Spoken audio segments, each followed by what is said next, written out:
as the evening.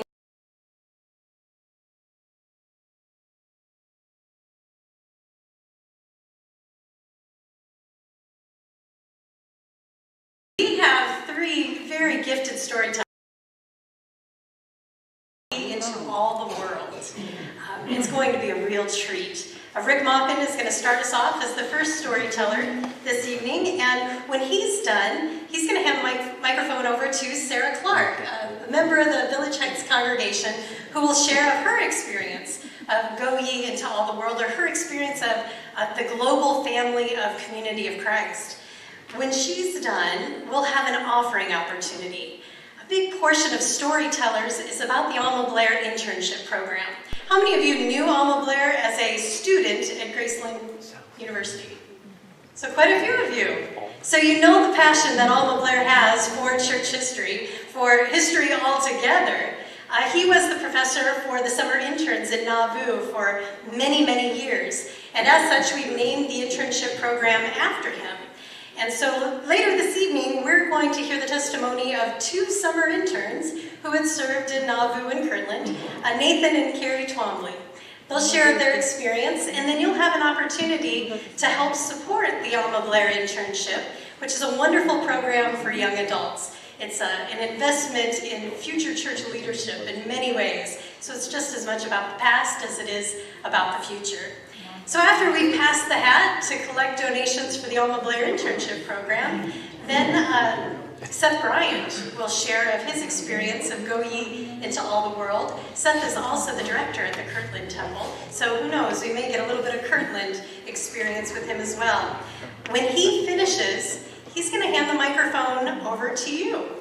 Well, you'll have an opportunity, the congregation gathered here will have an opportunity to share your experience as the Community of Christ is a global family. And it could be stories of the past, it could be stories of the present, but really the theme is about Go Ye into all the world. And the great Everett Graffio is going to be the moderator during that time. And then we'll have closing words, and then we'll be done. So how does that sound? Good. All right, that's the enthusiasm I'm looking for.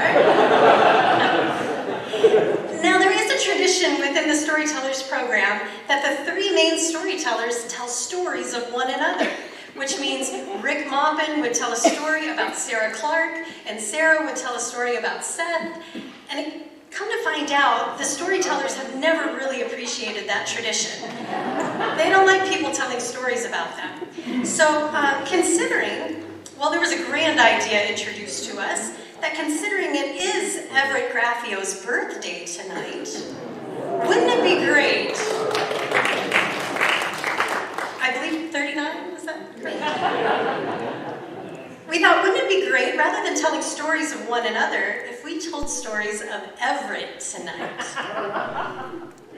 Everybody was happy with that. I didn't even ask Everett if he was okay with it, so this is a total surprise to him. You'll notice he has a nice reddish tint to his face now. But it'll also be a celebration of Brother Graffio. Not a thing. You'll just sit there and listen to the praise. Part of this evening. Thank you for your generosity. It's going to be a great night.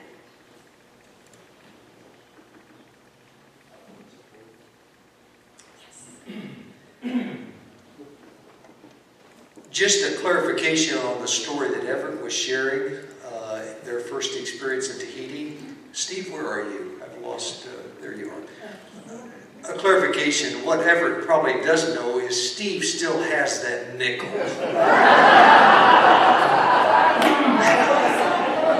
You know him, don't you?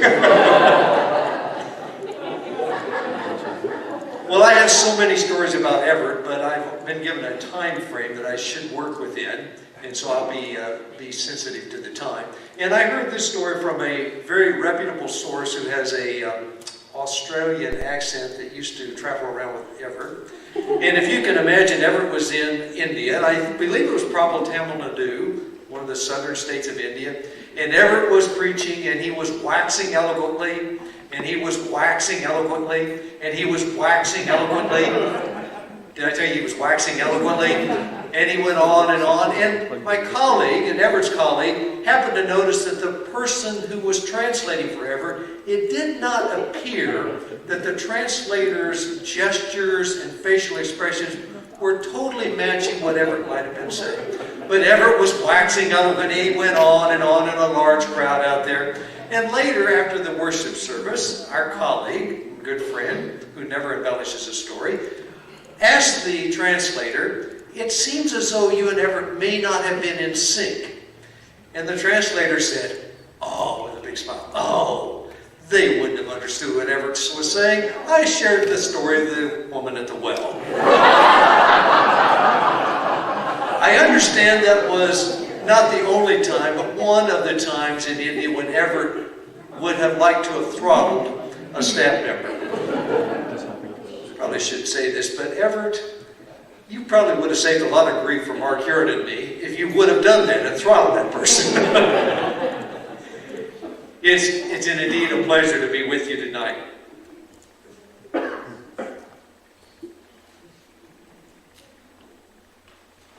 Trains, planes, automobiles, tricycles, autos as they're called in India, and if you've ever been to South or Central America, called a tuk-tuk.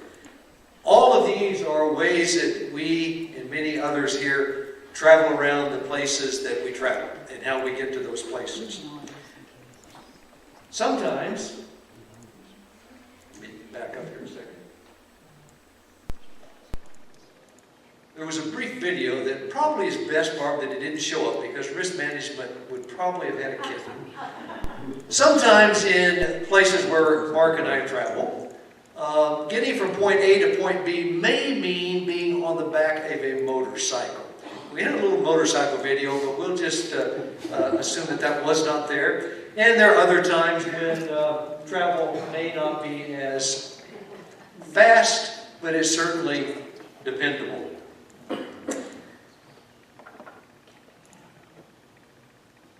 Nepal, Gorkha, Nepal, one of our congregations. When we travel into Nepal, Kathmandu is the first place we land. And going from Kathmandu to the Gorkha congregation in that bus is between 6 and 8 hours, depending on how many stops we make and how much bus trouble there is along the way. There are no reclining seats on that bus, I can assure you. For one of my age, it was a great concern. There's no restroom on that bus. There's no air conditioning on that bus. The only thing on that bus is a lot of dust from the mountain dirt roads. And another thing on that bus is a lot of people. And many of those people you see standing have been standing for 6 to 7 hours. And what you can't see in that picture are all the young people on top of the bus that have been riding up there all day. And the other thing you can't see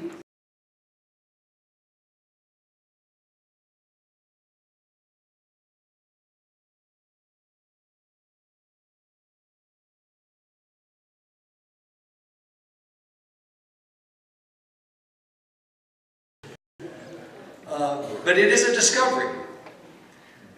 That discovery on my head is I discovered that the doors on the buses in Nepal are a little bit shorter than I anticipated when I got on the bus. But fortunately, it's the hardest part of my body.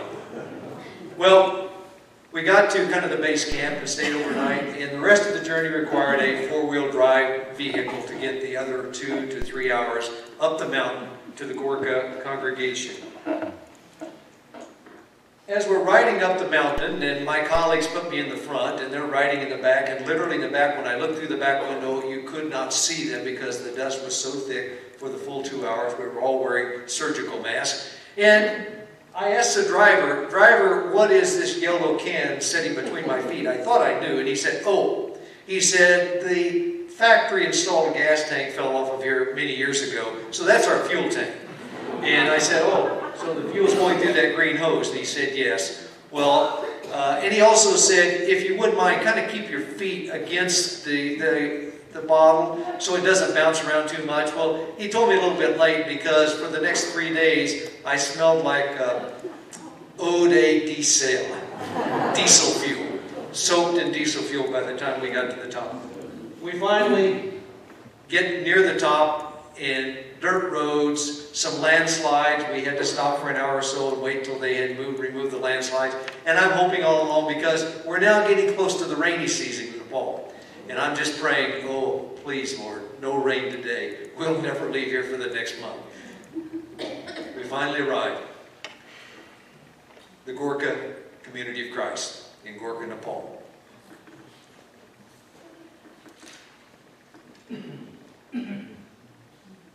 Remote, very impoverished. People there are still dealing with the devastation of the massive earthquake that happened a few years ago. These were some of the folk that were most impacted by that earthquake. Remote, impoverished, devastated, but we worshiped and we celebrated. And friends, your sisters and brothers there, they know about faith. They know about hope.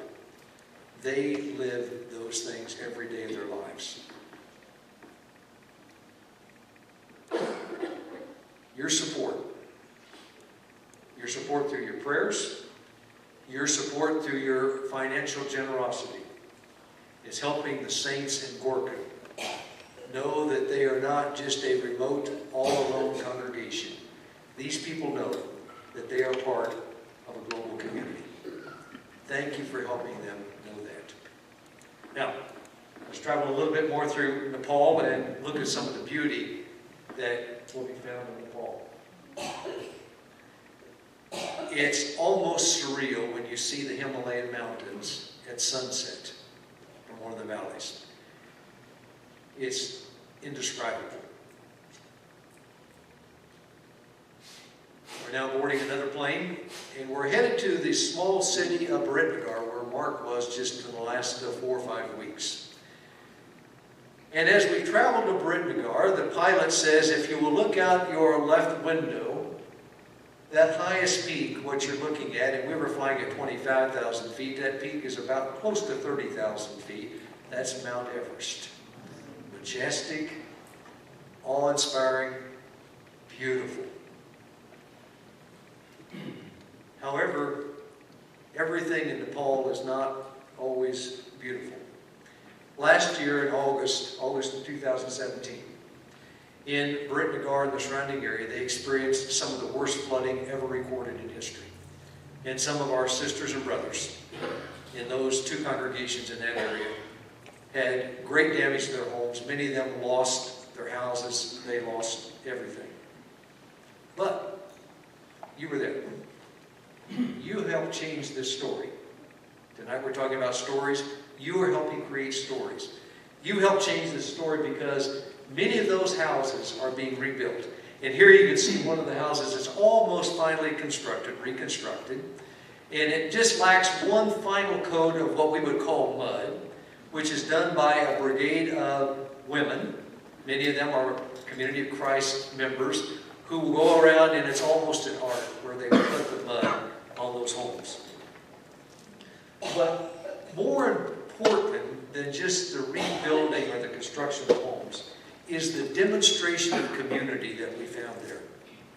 Many of the youth and young adults of Community of Christ have banded together and volunteered days and weeks to help rebuild the homes in Biratnagar, in the area where they were so devastated by the flooding. And here you can see another house that's being constructed that had been totally devastated by the floods. I want you to look really close at that picture. Closer. Look really close. Do you see you there? If you have ever contributed to abolish poverty and end suffering or oblation, you're in the picture. Thank you for being Biratnagar and helping write a new story in Biratnagar, Nepal for those people. Our visit there that weekend was wonderful. The generosity, as Mark and others will share with you, the generosity and the hospitality that we found from the folk there, inviting us into their homes, was just absolutely amazing.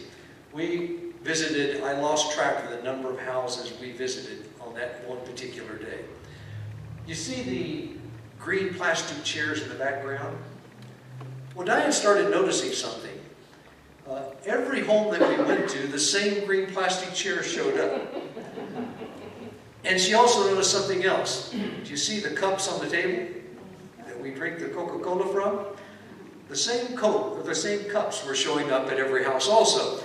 And we got to noticing that there was this kind of chair and cup brigade that would dart around behind the houses and be there before our arrival.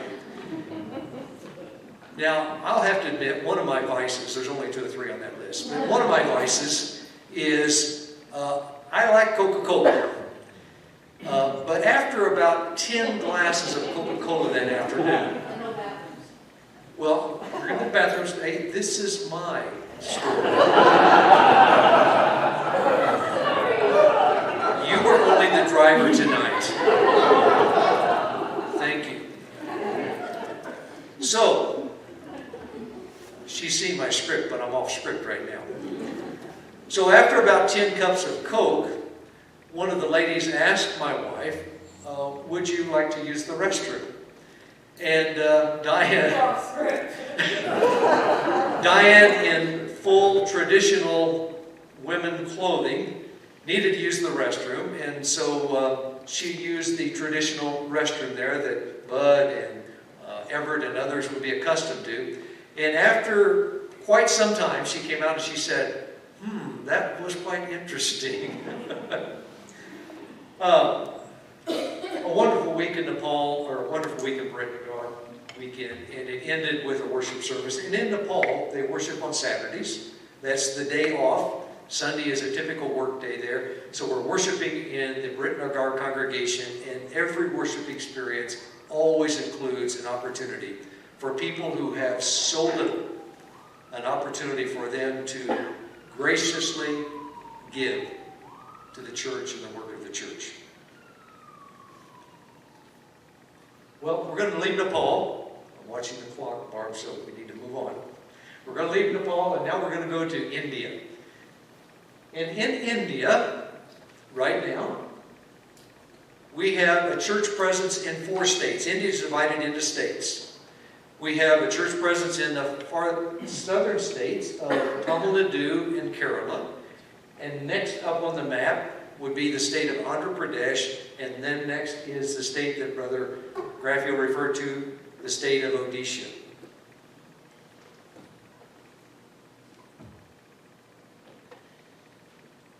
There's nothing like experiencing a 14-hour ride on an Indian train. There's not many other things in life, and again, Mark and maybe Richard and others can attest to that. On an Indian train, and this is one of the better cars, on an Indian train, the quarters are very tight. The aromas are prolific all the time. And on one of my experiences, after several hours, I was tired, I was ready to come home. They were probably ready for me to go home.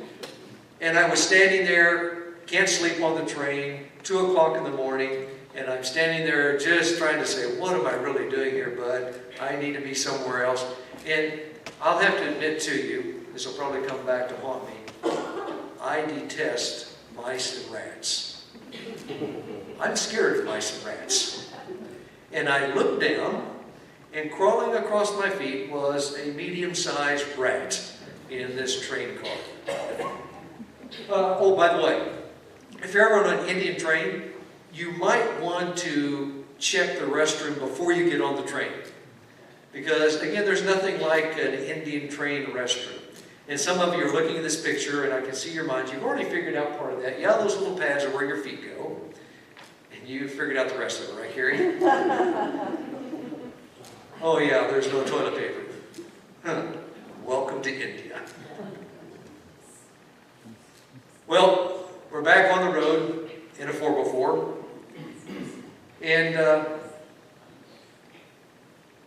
Brother Beasy, the car is stuck on a rock on your side. You're going to have to get out. And he did. And we finally unlodged the car. We were headed to a very famous place in church history, Gumiguda. We were going there for the Golden Jubilee. Not only did Brother Veazey have a little trouble with getting the car, well, he did get it stuck. It was stuck on the inside. But he had bought a new mosquito net. In many places where we travel, we have to use mosquito nets. And he had not unpacked his mosquito net. This was a new net. And so he spent quite some time. He doesn't know I took this picture. He spent quite some time fixing his new mosquito net. Now, the reason mosquito nets are there is for the mosquitoes. Mosquitoes never bothered me for some reason. But I use a mosquito net because in that room, they call it the guest room at Gumiguda. In that room, and Mark, where are you? You know, Mark wouldn't know this because Mark just would sleep through this. That room's filled with mice. And you know how I like mice.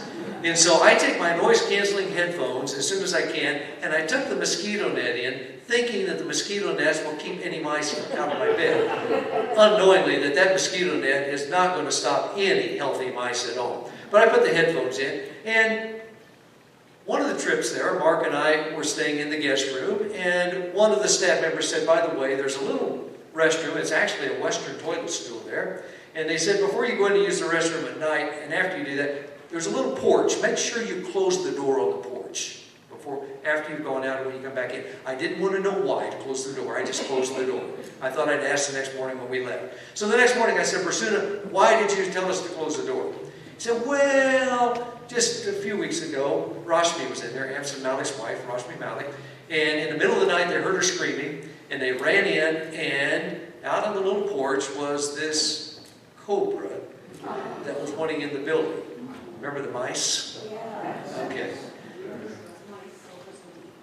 So they said, we fixed it though.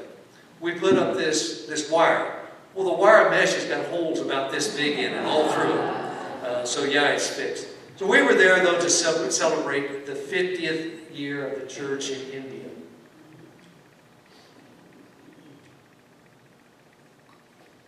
Thousands of people are going to come. So what do you do with thousands of people? Where do you house them? You spend 2 to 3 weeks with volunteer crews building little shelters, those little huts that you are seeing there.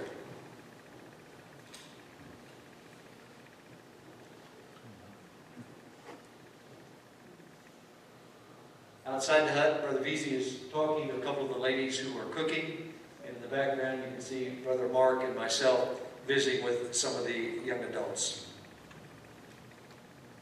And the celebration begins.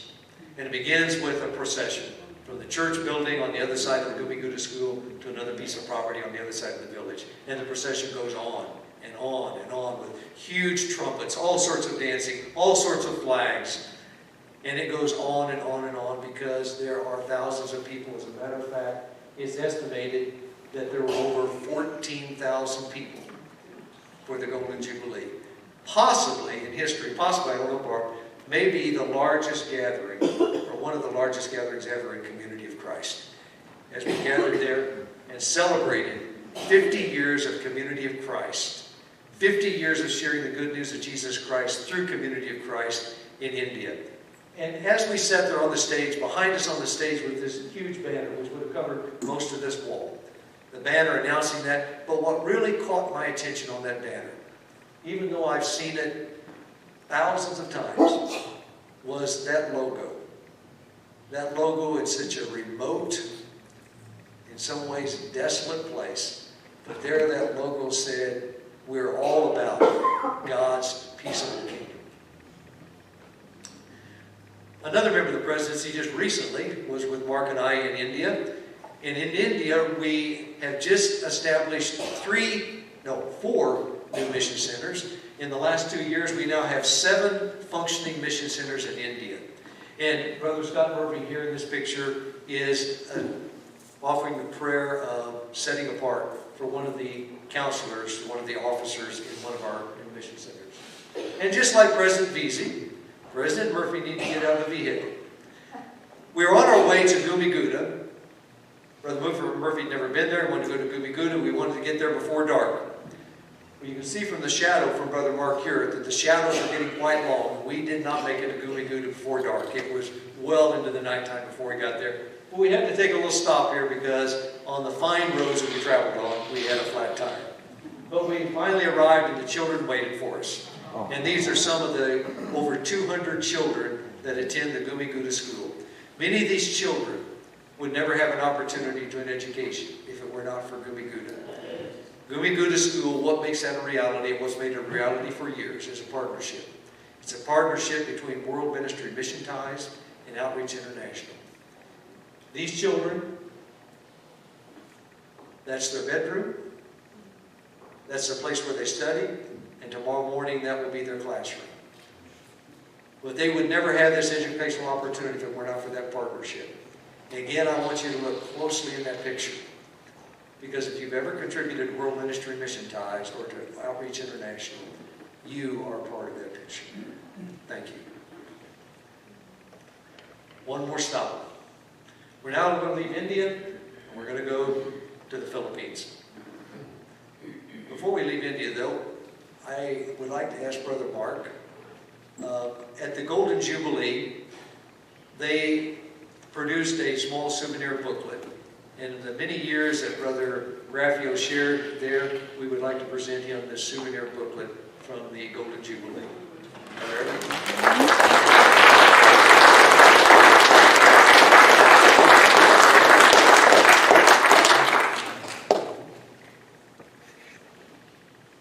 The famous jeepneys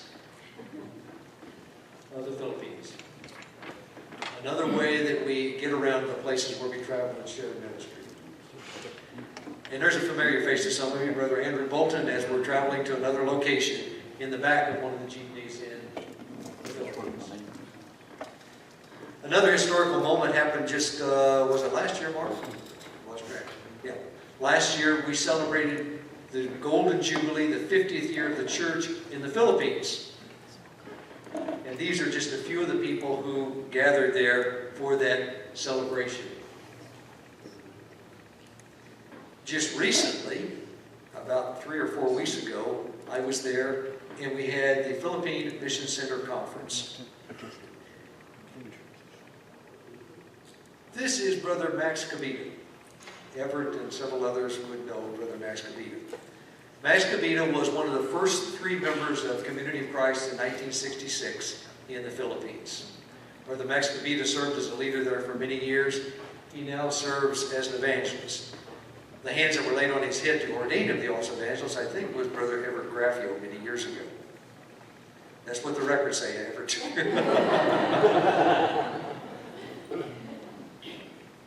Everett, I don't know if you can say it's full circle, but at this Mission Center conference, this last Mission Center conference, Brother Max's daughter, Josie, some of you would know Sister Josie from the Philippines, she was called and we ordained her to the office of High Priest. And Brother Max assisted me in that. And so, Brother Everett, thank you for the ways that you and many others in this room invested, and in particular to Brother Max. And over the last 3 or 4 years or longer, one of our church members, David Hallett, wrote a history of the Philippines. Mark, could you, we would like to present that small booklet to Brother Everett.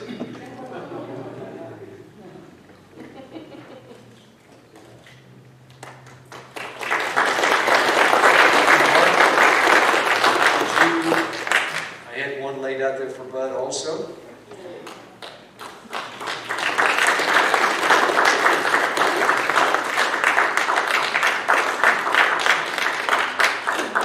Thank you, Mark. Bud, never thank you. There are about another 15 up here. We'll put them on the back table. Bud and Everett get theirs free. For the rest of you, no, they're free. But tomorrow morning when the offering plate passes by, you might want to do something a little bit extra as you remember the church around the world. Well, whether it's in a tuk-tuk, a jeepney, a tricycle, a bus, or an Indian train, one of the things we continue to learn and experience as a global community is what it means to be a servant disciple.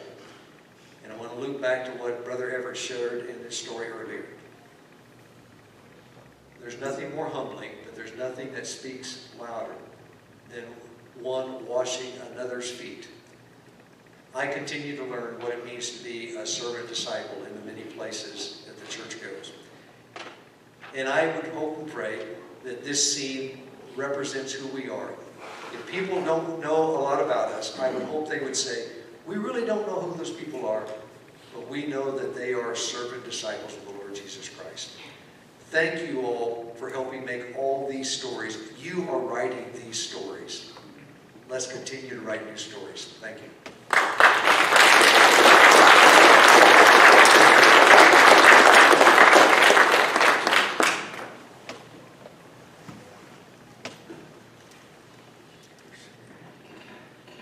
Good evening. I'm Sarah Clark, and I have the privilege to come and speak to you tonight about our experience, my family's experience in hosting international guests. So as I share this story, if I use the word I, it is also pertaining to my family, which is in the back row. And feel free, family, to chime in if I get things incorrect as I go along. That's how our traditional storytelling goes, is I will say something and there's a counter opinion to it.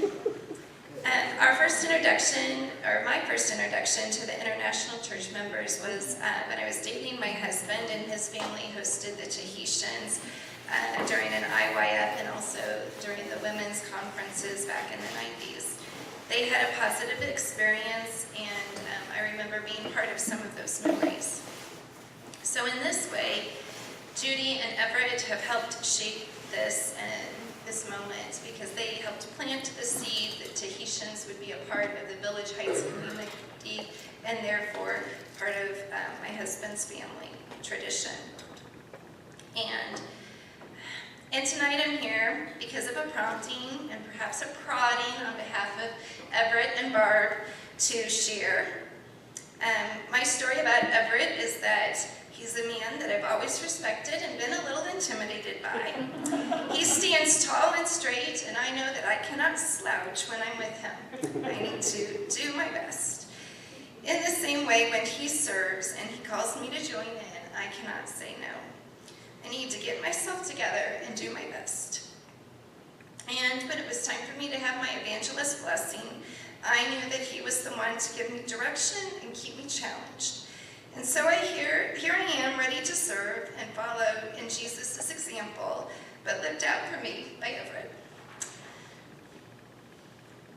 And so, some things you need to know about me is that I sound like I'm going to cry, and it's mostly because of nerves, and I get really shaky up here. So I brought some little putty that I took from my son's bedroom. So if I'm playing with this and you're curious about what it was, it started out a really pretty purple color and has pink glitter in it, and now it just looks really yucky, but hopefully that will calm me. I'm used to teaching and talking a lot, and Joe Bayless comes to my school often to substitute, so he will attest to the fact that I'm not used to teaching and talking to people who are looking at me all the time and paying attention. I've spent my career in kindergarten, 1st and 2nd grade, so feel free to take your coat off, take it, put it on, put it over your head, wear it like a hat, see if you can make a ponytail out of it, crawl under the pew, get up to go to the bathroom, come back. I mean, that would make me feel a lot more at ease. So, he's laughing. Am I exaggerating? But you're a great teacher. The kids love you. Well, thank you. Brett and I have always wanted to continue with the tradition of hosting. And in 2013, we had, and I hope my years are right, we had the opportunity to host 4 Tahitian boys, and we were so excited. We eagerly prepped our house, got the beds ready, bought groceries. However, it wasn't until we were alone with the young men when we suddenly realized that the few phrases that we had been taught in Tahitian and French weren't going to help us have a very well-rounded conversation. It was a delightful experience to have 4 teenage boys in our home. We saw them in every range of emotion. They were excited and nervous. They were unsure and then confident. They were homesick and energized and exhausted. It was humbling to see them persevere in a different culture, in a different time zone, and do it with grace and gratitude. It was truly a gift. During their stay, we found ways to communicate and found that laughter was the most universal. Our first laughter moment came 20 minutes after picking them up from the temple. We found ourselves in Golden Corral buffet in hopes that that would offer a range of food that would satisfy them. And as we were standing at the drink station to get our beverages, the boys erupted in giggles. They were covering their mouths and pointing, and we couldn't figure out what it was that had them so riled up. And we quickly realized then that it was root beer that had got their attention. And when we were trying to explain with the language barrier that it was not alcohol, because they were just saying beer, beer, beer. And we were trying to explain to them this was not alcohol. I did not want them to go home to their parents and tell them that Americans served that freely at the buffet next to the Pepsi and Sprite. And trying to explain that was kind of fun. We thought that they might like the assortment of fish or vegetables, and found that they really just like beef and pork and lots of it, and that our fish and fruit must pale in comparison to what they were used to. And it was their pleasure to spoil them by serving a pound of bacon every morning that was gone like that, because it was such a treat for them to have. And I gladly bought Pepsi and sent a can with them every morning to IYF, and my children will tell you I do not buy pop for them. But it was so nice to share in that with them. Our next opportunity to host was during the 2016 conference, and this time we hosted guests from Africa, and we weren't really sure through our communication how many we were getting, when they were coming and everything, and we were going to reunion, and I was directing junior camp, and we had lots of things going on. And then we finally got the numbers and found out we were going to have 5 people, and we thought maybe it was 3. And so we thought, okay, well, we can still do this. So we made some more preparations, and then we thought they were all coming from the same country, and then found out it was from 3 different countries, but that was still okay because there were still some English-speaking people coming. And then we were told they were supposed to arrive like at 10 o'clock at night, and we live out in the country and it's kind of hard to find, so Brett was going to meet them up at McDonald's at 24 and 291 and lead them back to our house. And so we all got in the car to go up there to welcome them and then to drive back to our house. And we went up there and sat in McDonald's parking lot for 2 hours just to find out that the planes were delayed and that they weren't on their way from the airport. So 2 hours with tired kids in a McDonald's parking lot. We went home, put them to bed, said you'll meet the guests in the morning. And we stayed awake for another couple of hours, and then I think Brett went back up to McDonald's, and then people followed us home, and there were several vans, and they all unloaded. Everyone had to go to the bathroom because it was the first stop after the airport, and so we had people just in and out of the bathrooms and just saying hi to them in the middle of the night. And then as Bunda was getting ready to leave and getting people loaded up, he says, "Can you take one more guest?" Sure we can at this point, why not? It's 2 o'clock in the morning, we'll have to sleep on the couch tomorrow, but we'll do better for the next night. So it just goes to show that if God's in the works, that it really doesn't matter. All these other things that you plan for and you prepare for just are not of real importance. And so Sako Dixon was our bonus guest, as we referred to him, and he was very proud to have that title. In fact, when he introduced himself to people at conference, he would say, "I'm their bonus guest." And I can't imagine our experience without him there. I learned a lot about Africa that I didn't know. A lot of my perceptions of what Africa was like are stereotypical. I had never really thought about referring to the countries in Africa as a third world country, but I realized that that was really disrespectful to people who held master's degrees and spoke several languages fluently and multiple dialects. I have a master's degree, but I don't speak several languages and I don't do dialects and all of these things that they were able to do. So I don't refer to those countries that way anymore, and just see that differently. I think that learning a second language is exciting, but it's also very scary to try to then speak it to someone who might really understand or not understand what you're saying. In high school, I took Spanish, and but listening to the exchange in our home of these 3 different countries and the dialects and all the different variations of things that they spoke, I realized that maybe it's just an American thing that we're all hung up on learning another language, or we should just have one language that everyone speaks, because they were all the time saying, how do you say that in your language? How do you say that in that dialect? And they would try to repeat it, and they'd say, no, you're saying it wrong, like this. And then he'd try. I mean, it was just back and forth. And it was just, that's how you learn a language, and that's how it's not scary. And so I have a new view on that now. Our 6 guests were with us for 18 days during the international pre-conference and the conference, and then before they left. And during that time, we were able to celebrate Kawia's birthday, one of our guests from Liberia, our daughter's birthday, and Joseph from Malawi received his master's degree diploma in the mail. And each event brought a special celebration. That's a lot of celebrating within a short period of time. When we found out it was Kawia's birthday, we put up some sports decorations left over from Luke's previous birthday party.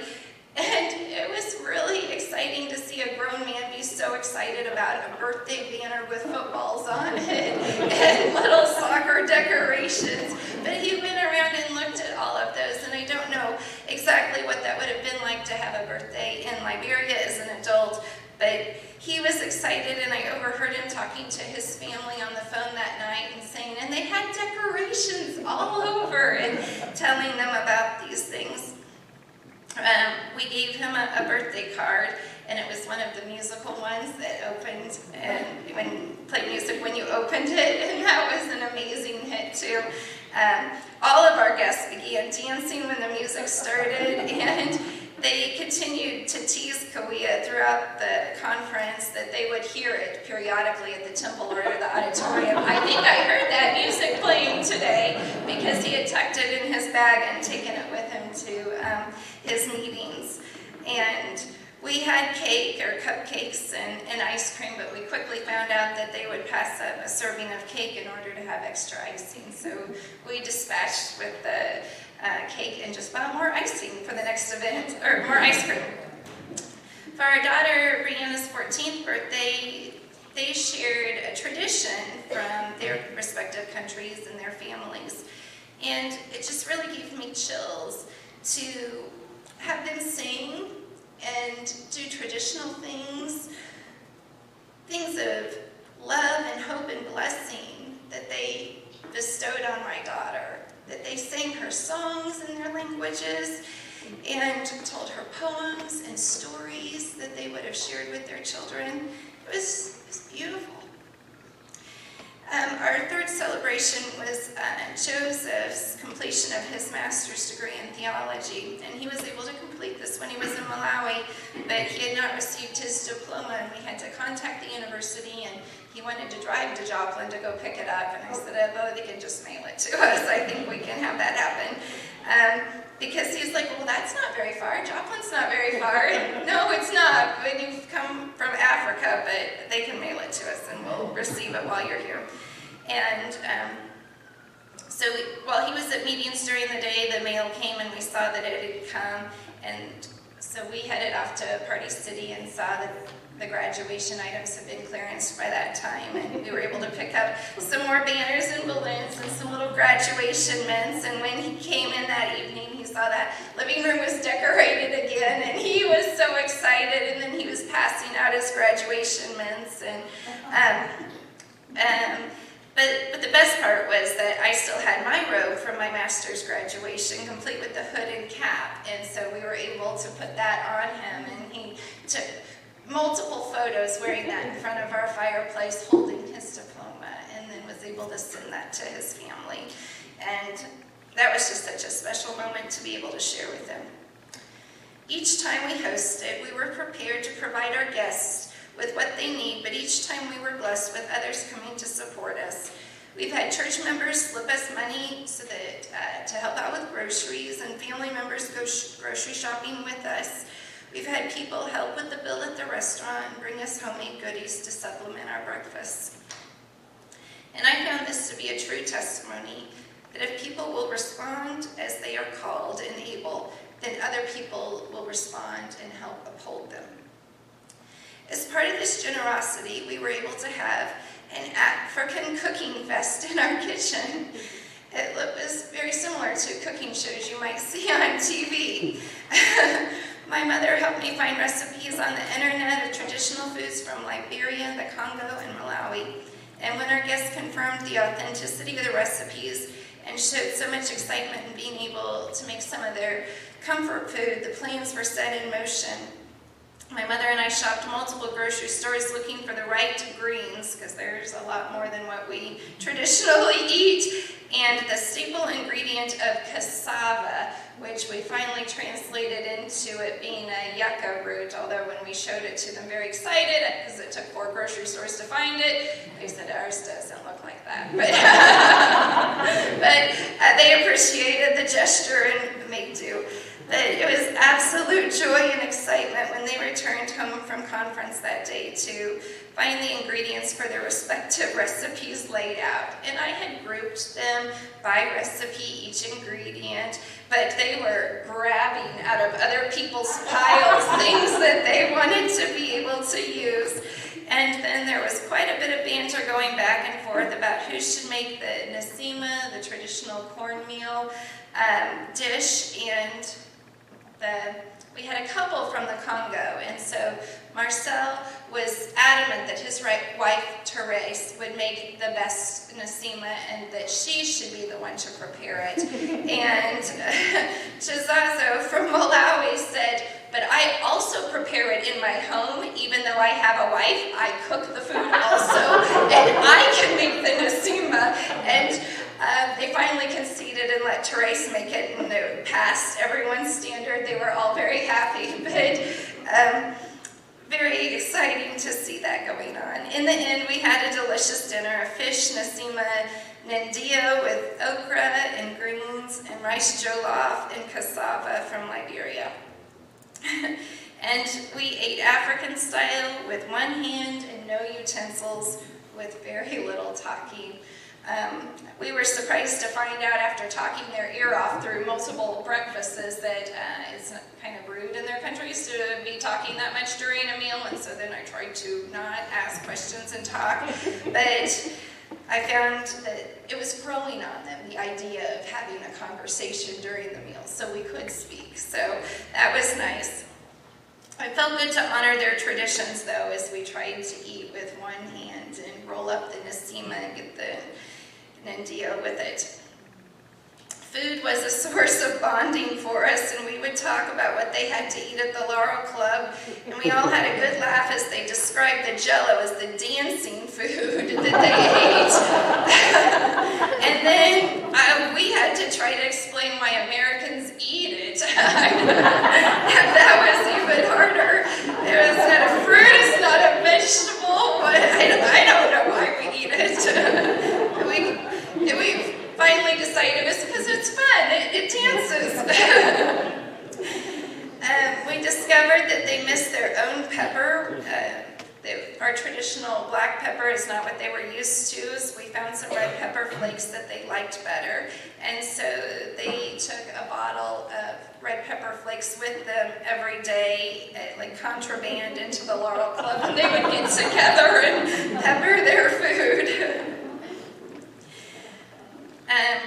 We talked about pumpkins. The pumpkins was a traditional food, especially in Malawi, that they would eat. And we shared that most Americans don't eat a lot of pumpkins. We sell a lot in the fall, but we buy them and we carve them. And our family likes to roast the seeds. But if we're going to make pumpkin pie or something else, we just buy it in a can. And even then, it's not a big thing not one of our staple vegetables.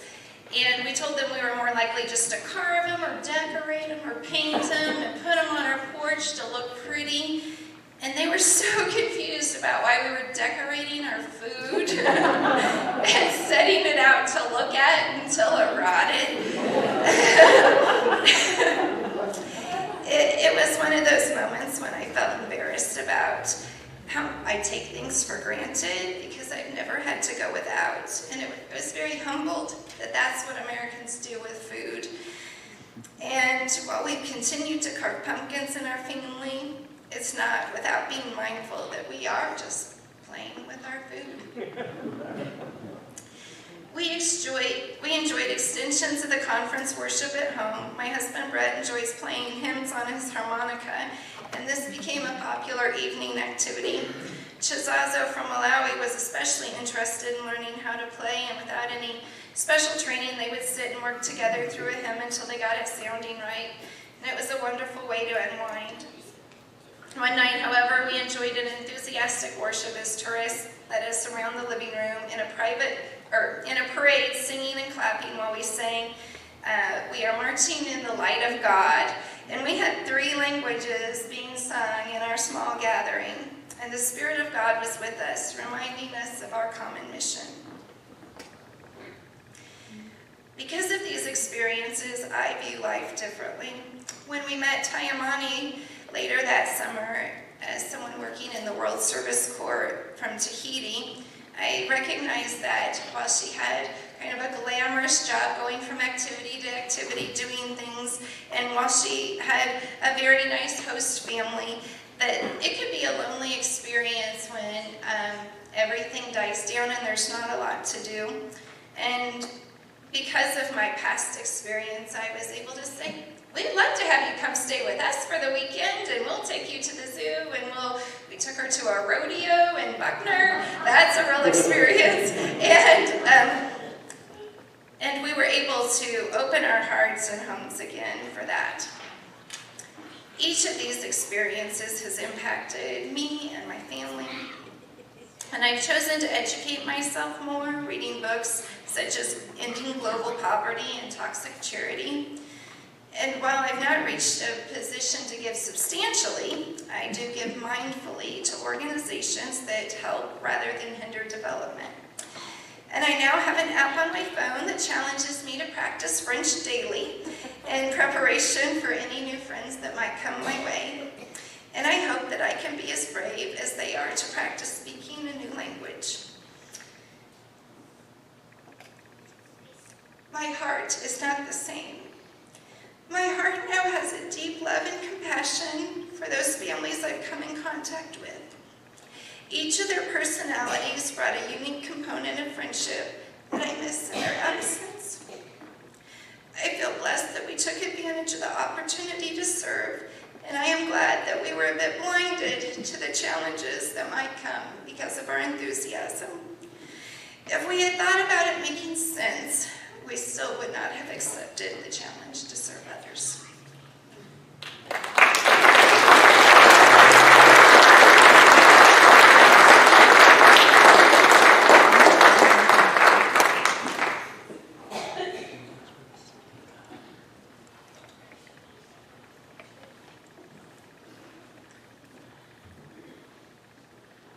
I'm Nathan Twombly, and this is my wife, Carrie. And in a minute, you're going to have the opportunity to give to the Alma Blair Internship Program. But before you do, we wanted to share briefly about our experience as guides in the program and share how your contributions can benefit young adults and the historic sites. So I got to serve, there's me on the left.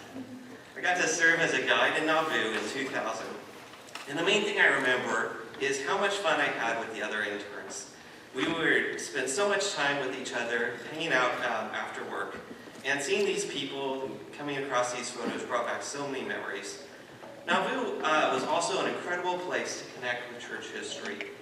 The politics, the economics, the social issues, the evolution of religious ideas was so complex, and you could just keep exploring it and never fully grasp it all. And housing Alma Blair there as a teacher was just this great opportunity. And in fact, I remember he took that picture with his brand new digital camera. He was so proud of it. Camera without film. It's amazing. The other thing I learned was how important it is to connect history with personal stories as we are doing tonight. I can remember taking field trips to Liberty Hall, and to the old state house in Illinois, and many other places with Alma, and hearing stories, these specific, vivid moments from people's lives, and feeling that strong connection to a time and place that was so much more real than any book could ever be. And I felt honored that I could go back from those field trips and connect people with the moments and people that lived at our historic properties, where some of these most consequential moments in our church history happened. So the following summer, I got to return to the program as a guide in Kirtland. That's where he met me. My grandparents, Ken and Norma Byrne, served as the first bishop for the Kirtland stake, and my mother, who I lost at a very young age, spent her college summers guiding at Kirtland. So I had grown up hearing all these fantastic stories of the area and what it was like to live out there, and so I wanted to experience that for myself. I'm here to tell you it did not disappoint. As I tried to decide what to share with you, I had so much trouble narrowing it down because all these different pictures are racing through my head of all the different experiences that I had, all the different people I met, the other interns, my future husband, the volunteers that were there, the Kirtland congregation, the Mormon sisters down the hill that we got to know, all the travelers that I took on tours. And then there's all the different experiences that we got to have, working in the gardens and next to the Kirtland Temple, talking to the huge bus tours, those were my favorites. Watching the fireworks from the bell tower, ringing the bell on Sunday morning at the temple, exploring that area. And I gained a lot of experience there in public speaking. I'm a teacher now. I teach middle school math, so that helps, and all my ministry with the church. Also, the Kirtland congregation needed a pianist that summer, and I wasn't very good, but they needed me, so I did it. And it gave me a lot of experience, and so now I'm proud to be able to contribute that way at my home congregation at Colburn Road. I don't think I would have done that. I don't think I would have been able to do that without the confidence and the support that they provided. And finally, I think about all the spiritual experiences that poured forth and the testimonies that came from being in Kirtland. I could go on and on and on about what was the best summer of my life.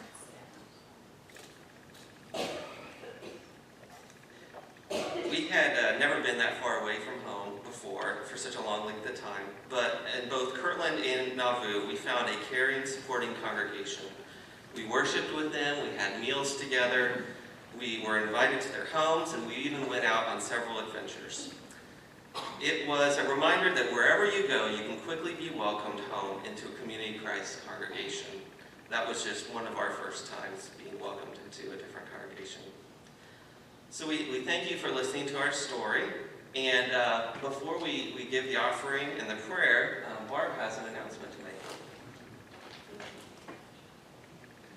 Love at the Kirtland Temple. Who knew? Thank you for sharing of your experience. I also wanted to share that tonight is the first night of the Community of Christ Historic Sites Foundation's spring campaign. And the reason I mention that is the spring campaign's goal is to fund 4 student internships.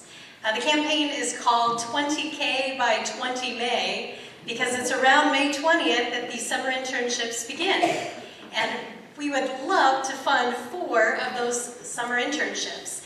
Now, I want to take a moment and ask the board members who serve on the Community of Christ Historic Sites Foundation, if you're a board member, would you mind standing up? The reason I want to highlight these people and perhaps embarrass them a little bit is today they pledged to give $10,000 towards this 20K by 20 May. It's a matching donation. That $10,000 from these generous people will provide 2 of the 4 internships. And so tonight you have an opportunity to double your donation and help meet that goal of 4 internships or $20,000. So thank you to the board members for your generosity. And thank you to all of you.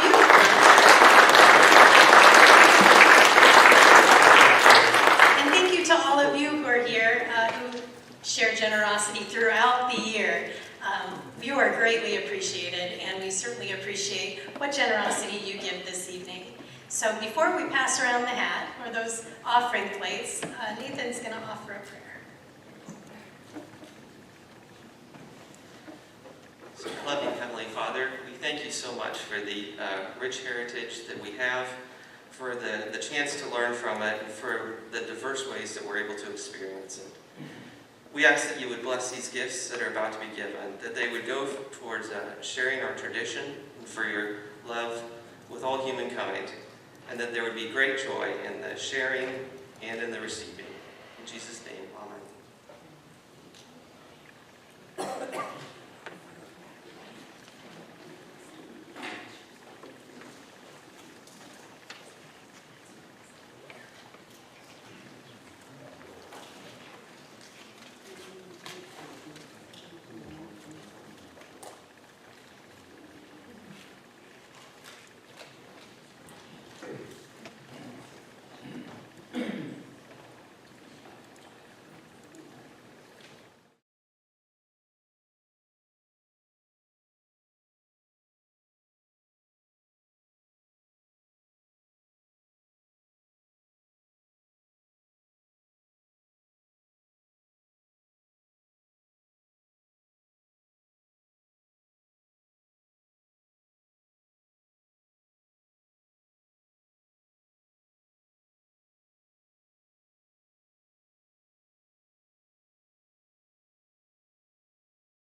All right, good evening.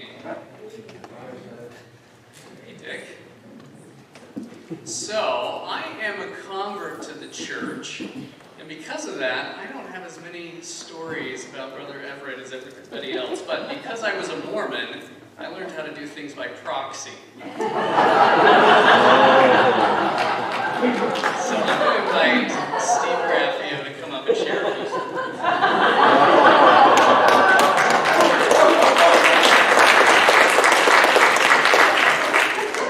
So I called my mom yesterday to kind of inquire a couple of short stories I might tell tonight, and I happened to use the terminology when I explained it to her because she didn't know about this tonight and the way we're doing it.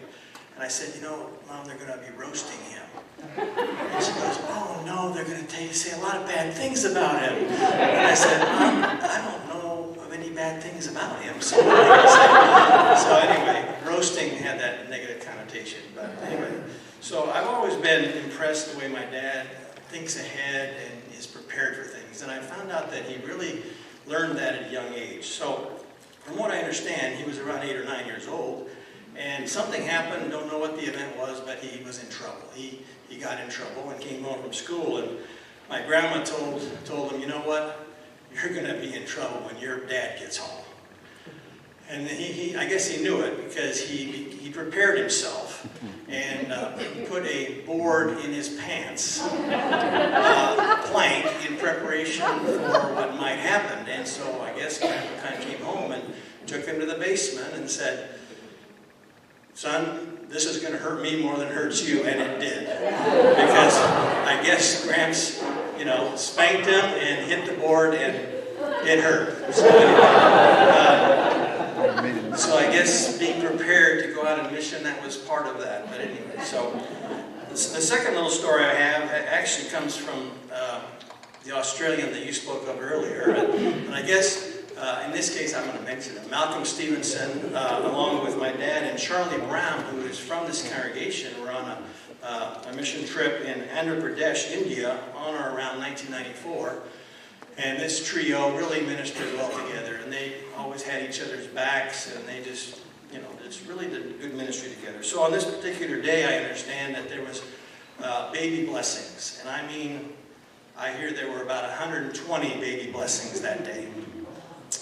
And the story, as I understand it, was that, it was now an hour or so into this process where the three of them were blessing the babies.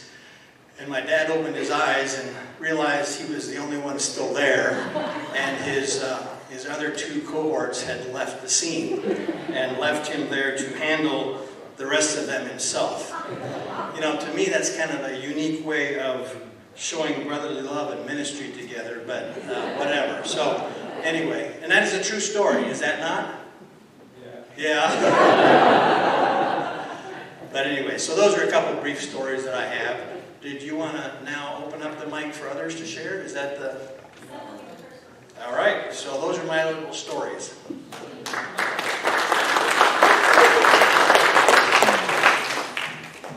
All right. Well, for my first part of my story, I want to go really far back in church history to about 316 AD. This guy up here is named St. Martin of Tours. And St. Martin was the very first chaplain.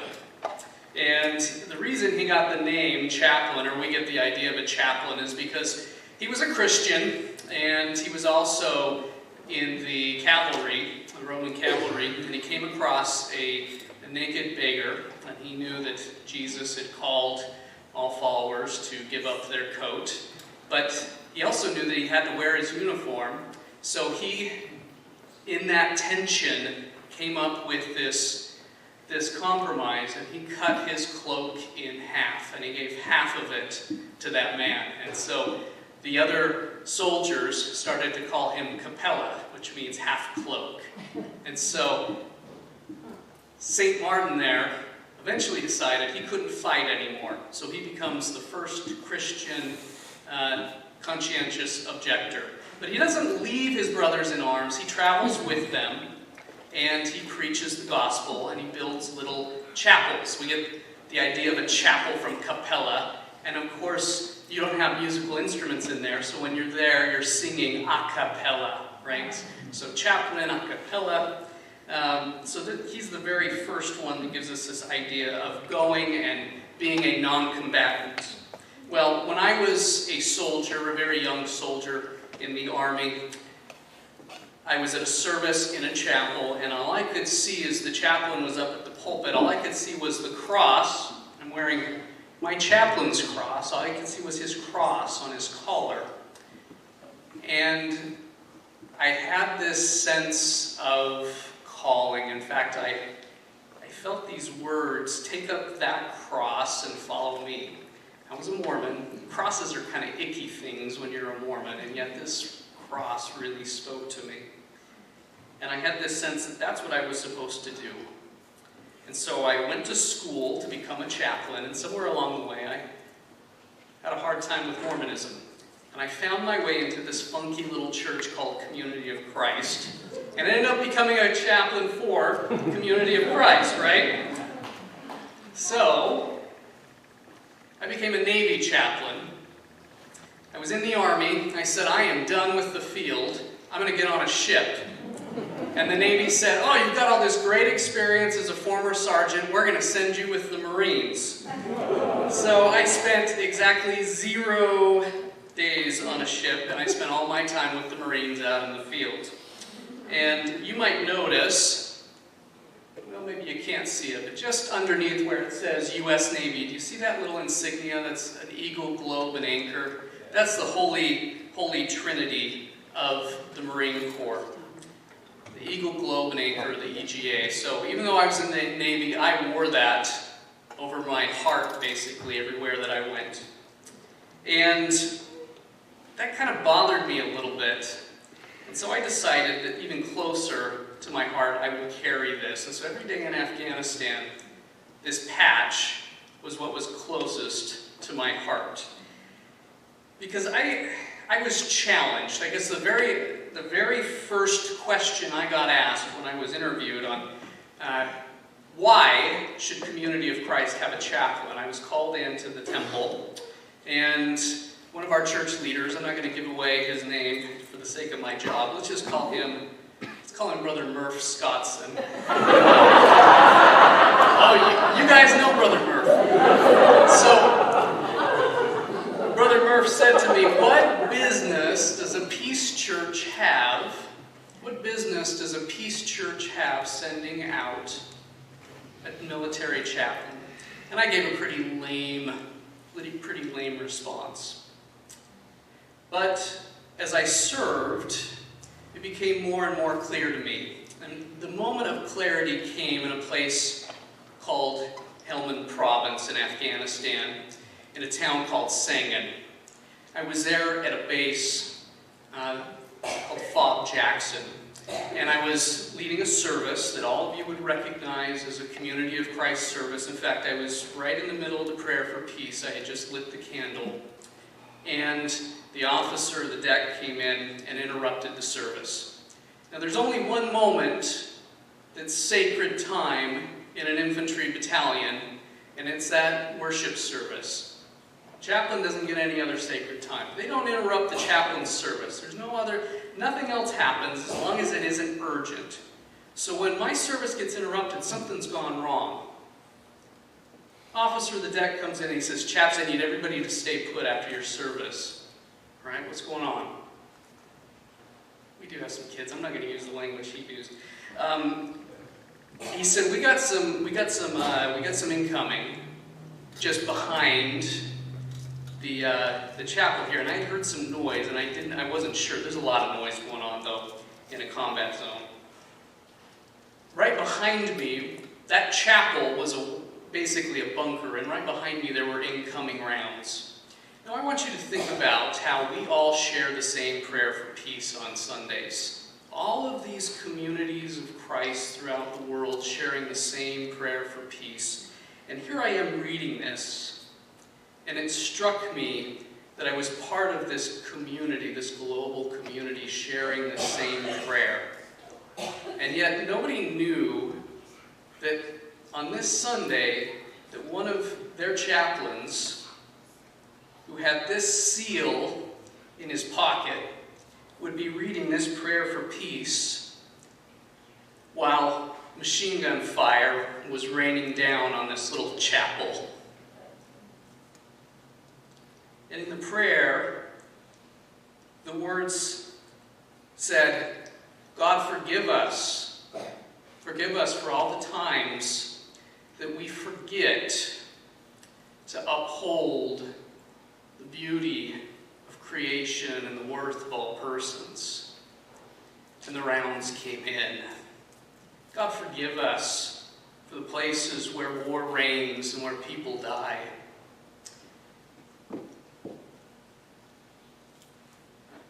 I thought about Brother Murph's question, what business do we have as a peace church? And I thought, you know what, where else should we be? In that place, with those Marines and sailors gathered around, because I had a captive audience, right? They couldn't go anywhere. We had an extended conversation after that service, and I decided to share one of my favorite verses of Scripture by Saint Nietzsche. Now, I know Nietzsche said that God is dead, but he's learned better by now. As a young undergrad, I read something of his, and it didn't make sense at first. Not completely. He said, "Those who hunt monsters must take care lest they become monsters themselves. For if you stare into an abyss for too long, the abyss stares back into you." And I talked to them about that we couldn't lose our humanity in the midst of what was going on there. That I had heard them say things like, when the dead had come in, "Oh, it's just an Afghan."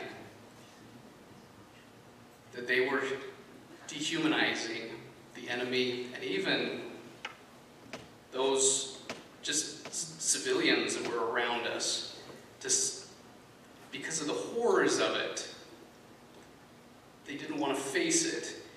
But I knew that if we dehumanized and othered people in that situation,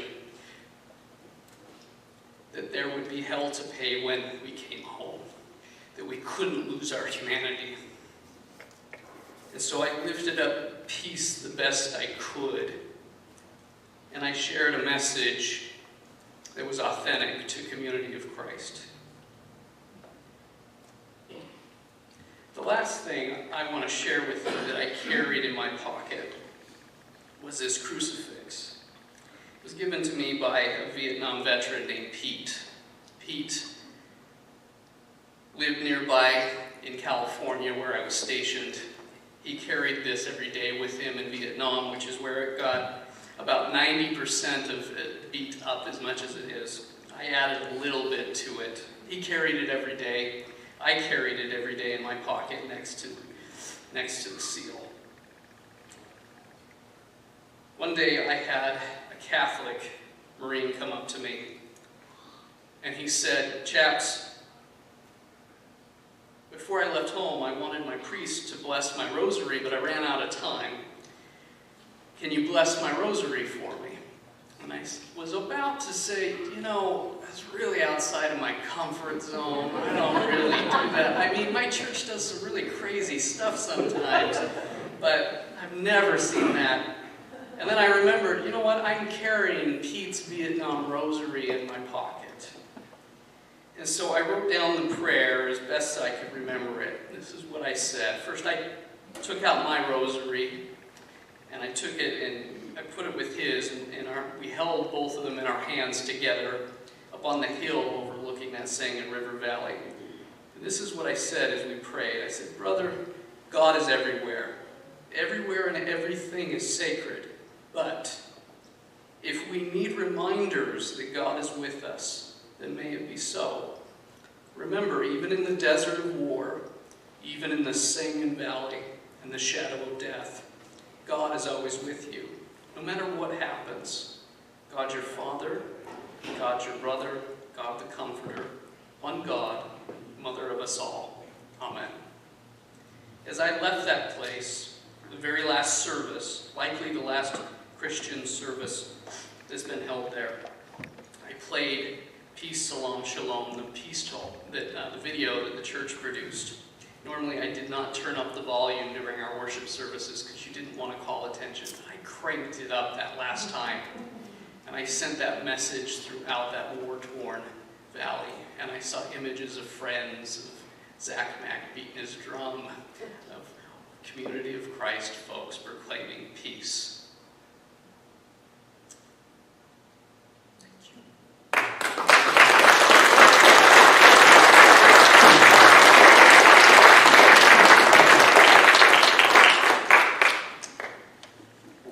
Could there have been any more variety tonight in storytelling?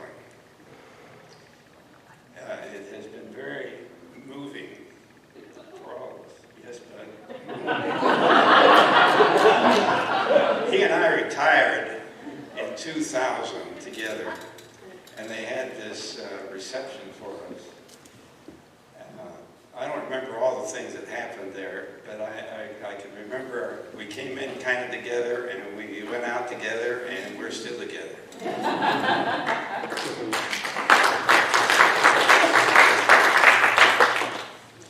So for that reason, I would not miss storytelling about Everett. I went to the storytelling about Wallace B. Smith, and I went to the storytelling of F. Henry Edwards, and I didn't say anything. But I'm not going to be still, Everett. Everett been my friend for a long, long time, before appointment. We go back to school-age kids. When Everett went to Tahiti, he told you about going directly to church off the plane.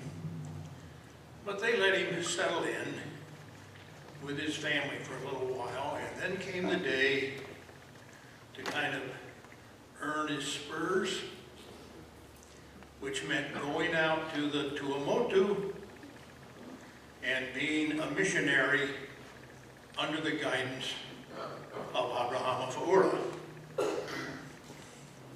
Abrahama was almost an icon in Tahiti. Abrahama's one problem was he got terribly seasick. So when Everett and Abrahama went down to the wharf in Papeete, they boarded a copra boat. The copra boats go from island to island, and eventually they are hauling dried raw coconut. So they're kind of messy boats, they're kind of work boats, they're not comfortable. So when Abrahama got on the boat, he closed his eyes, pulls a blanket over his head, and you don't see him until you get to the land. Everett is a little nervous.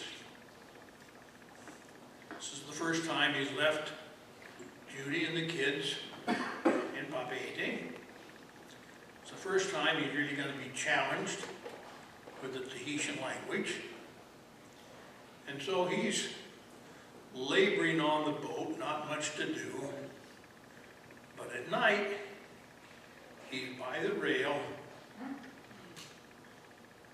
not quite acquainted with the swells of the sea, and he goes overboard. The copra boat's a diesel engine. Chug, chug, chug, chug, chug. They don't hear him. He's out in the middle of the South Pacific. Everett's not a bad swimmer, but he has no idea where he is. Finally, he begins to feel the swell. Seems to be carrying him in a certain direction. He lays back on that back, and eventually sees he's drifting toward a small island. He's out there the balance of the night. Finally, his feet start to touch the coral. He gets up on a beach. He's so exhausted, he just lays back and goes sound asleep. When he awakens with the sun in his face in the morning, he looks at his hands. They are dark red. His feet are dark red. The white sand on the beach has become dark red. Finally, it dawns on Everett. He says, you know, I've been marooned.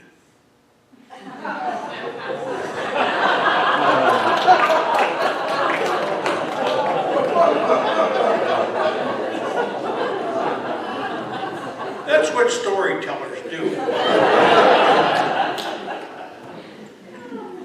I want to briefly mention a true story.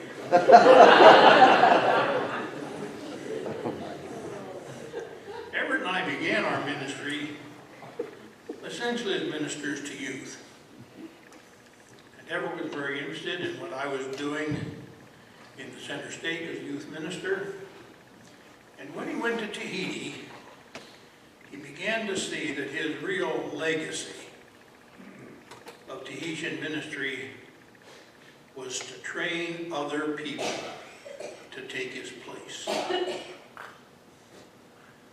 That is a legacy that needs to be done by every appointee minister, but not always achieved. But Everett decided that his primary contribution to French Polynesia was to develop a cadre of skilled and trained youth leaders. He asked me to help him with that in a kind of a minor way, George Knott, who I had gone to Grayson with, and who was the sculptor of the Jayhawk at KU, made up a symbol called the agape symbol.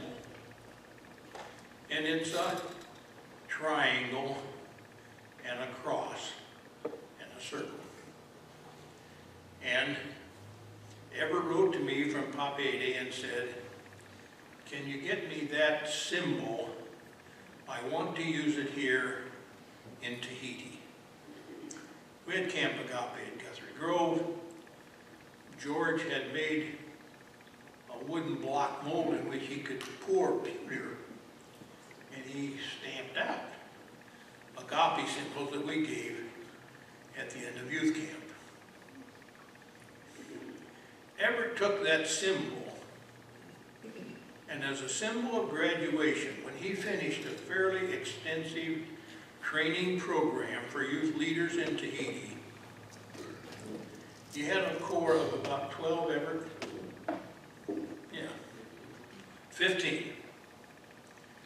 He took that pewter agape symbol to the goldsmith in Papeete and had some gold symbols made to give to those leaders when they finally graduated or were trained in their program. Shortly after that happened, on my way to Australia, I stopped by to see Everett. And in front of these leaders, Everett gave me one of those gold agape emblems. I was thrilled. It made me feel close to Everett. I knew what had been involved and how to get, and I was pleased to be identified with those leaders. It was an expensive piece of jewelry, actually. After I took that home, I got thinking about where did that come from? How did Everett happen to have an extra gold agape symbol to give to me? The more I thought about it, it came from Judy. Judy gave up her symbol for me. In a little while, I got along with Judy, and I said, "This belongs to you." I did not in any way want to dishonor the recognition Everett gave to me. It was important. But I think I want all of you to know, behind anyone who is famous and important is a very good woman who is the wife. And Judy, we love you.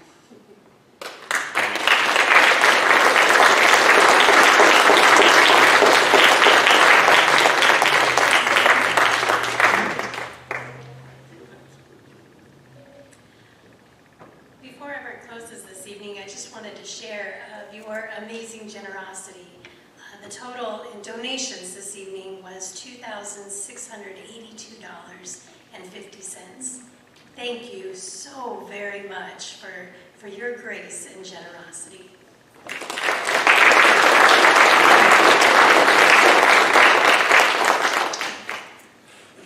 There was supposed to be time for you to share. I think we've come to a point, though, that the Spirit would say, not only spiritually and mentally, but also physically, that it's the time that we need to close. And I want to do it in this way, in the hosting sense. The first time I left Orissa and actually Gumiguda, elders and the deacons were there together to say goodbye, and we were getting into the Jeep. They did something to me that really caused me disturbance and caused me a problem. Because I didn't understand. It's like Sarah was talking about the misunderstanding of things. And I came to a point in time, though, in which I fully incorporated that into my own way of sensing the presence of a relationship that was very, very deep. And in my closing, passing on the mantle of the apostle for that field to Dale Luffman, I did this. I went that night before the goodbye meeting at the next morning, and I said, what is it, Lord, that I need to do? Well, I told you what you do when you arrive, and that is you wash feet. Your feet are washed, and how humbling it is to have your feet washed. But they do something else at the departure. Now, I don't know whether they continue to do that, Rick. I'm not sure, and Mark. I want to demonstrate it to you and see what you feel. I'm trying to think who I would ask to do this with me without knowing what you are getting yourself into. I was the presiding evangelist for 6 years.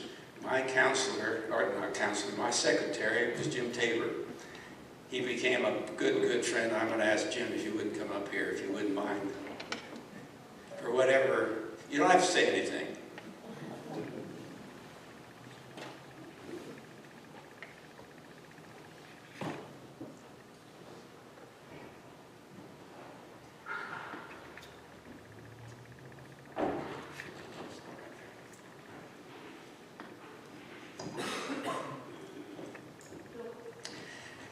This is a goodbye moment. And there are goodbye moments in all our lives, just like there is a welcoming moment. So that in every welcome, it was always that Judy and I would say, or I'd come here to the congregation, and they'd say, not, I'm glad to see you, maybe they'd say that, but when are you leaving again? That was the first question. When are you leaving again?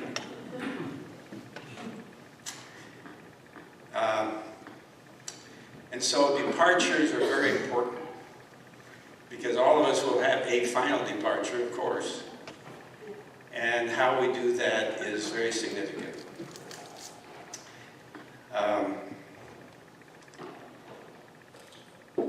The Sorrow tribal leaders, the first time that we were leaving, they knelt at my feet. And I thought, oh, they're worshiping me. I don't want that. And then they would do this.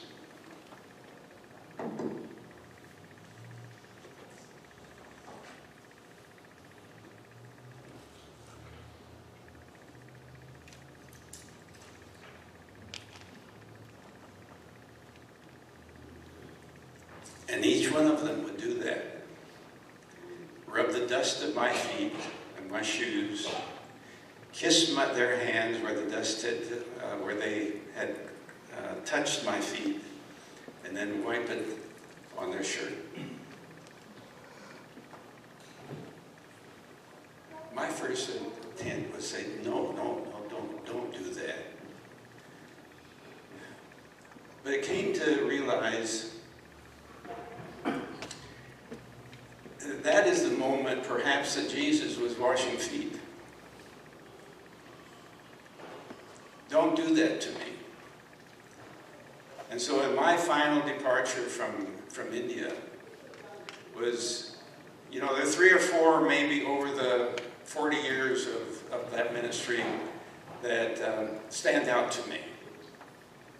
And this is the one that doesn't take priority over the other 2 or 3, but stands as one of the most meaningful moments in my ministry.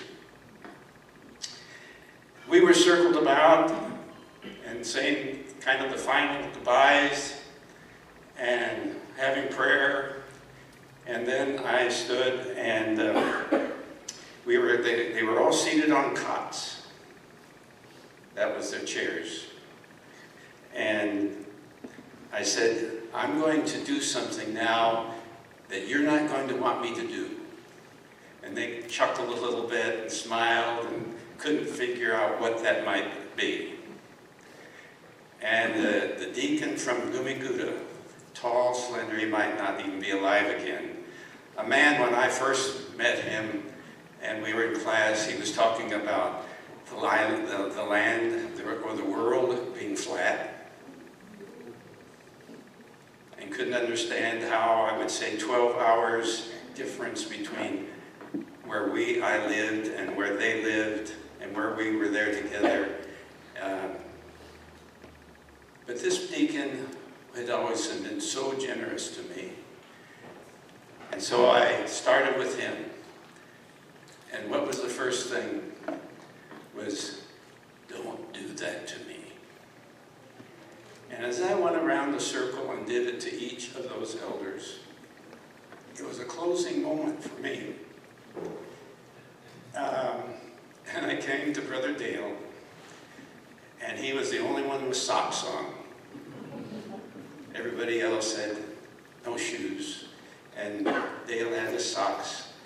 And so I get to him in front of him and say, he said, Eric, are you going to do that to me? And I said, yes, Dale, you need it also. And I took his socks off, and I rubbed his feet, and kissed him, and put his dirt on his feet. There is a connection that happens between persons. And is there anything more, not so much humbling, as real as the dirt of the earth, and to kiss it off the feet of another servant, and to carry that with you? I didn't wash my shirts, and I'm sure they did too, so the dust wasn't there, but symbolically, it was one of the most meaningful moments in my ministry. I only say that because this is my best friend. Thanks, Jim. Now, how will you say goodbye to each other? Is a question. How will we say goodbye? How will we depart each other? And what kind of testimony do we carry with us after this evening's testimony? I hope everybody lived through the countries that Rick talked about. I hope everybody felt like, well, maybe I better have some Tahitians or some Germans or some Africans in my home this summer. IYF is coming up. Maybe I better have some of those. Maybe I'd learn something. Call me, I'm in charge of the international. There you go. That's good, Medora. That's my daughter-in-law, so that's prime. What Sarah taught me tonight was wonderful. And then to hear the testimony of a man takes peace to a world. So, what are you going to do in departure? How will we depart each other? Let me offer prayer, and then let's do it, whatever that might be. Eternal and loving God, we are grateful for what we have shared this evening and the spirit of this hour. It is because of your grace and your sense of caring for each one of us that we have come in response to the Spirit. This is a good place to be tonight. This is a place where we'll hear a story, 2, 3, that are going to be something that will touch my heart. And I pray, Lord, that that has taken place tonight. A still small voice, or a very loud one perhaps, that urges each one of us to do more than what we would normally have taken upon ourselves. And we do it in faith, and that we are unafraid to move and to make decisions that under your Spirit will bring forth your kingdom.